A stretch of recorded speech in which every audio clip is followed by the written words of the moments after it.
Hello ma'am, કેવી ચાલે ઉત્તરાયણની તૈયારી? બસ જો બહુ સરસ. મેં આખું ક્લિનિક પતંગ ને ફુગ્ગાઓથી ભરી દીધું છે. અરે વાહ, બતાવો મને. ચાલો જોઈએ. Touching on your body while you're pushing on me. Don't you in the party? I can do this all week. We'll be dancing till the morning, go to bed, we won't sleep. બહુ સરસ છે. બાળકોને ગમે એવું તો એ તો કેવું ma'am કે આપણા બાળકોએ ઉત્તરાયણમાં શું કાળજી રાખવી જોઈએ? મેઇન તો આપણા બધા જ ભારતીય તહેવાર ખોરાક સાથે જોડાયેલા છે. જેમ કે ઉત્તરાયણમાં આપણે ચીક્કી, તલના લાડુ, ખાસ ચીકણી અને ગળી વસ્તુ ખાશું. તો એ ખાધા પછી રાતે ખાસ બ્રશ કરવાનું છે.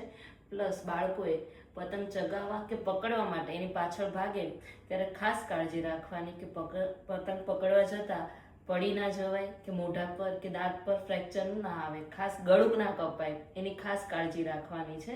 બાકી બધા બાળકો ખૂબ પતંગ ચગાવો અને આકાશને આખા રંગબેરંગી પતંગોથી ભરી દો.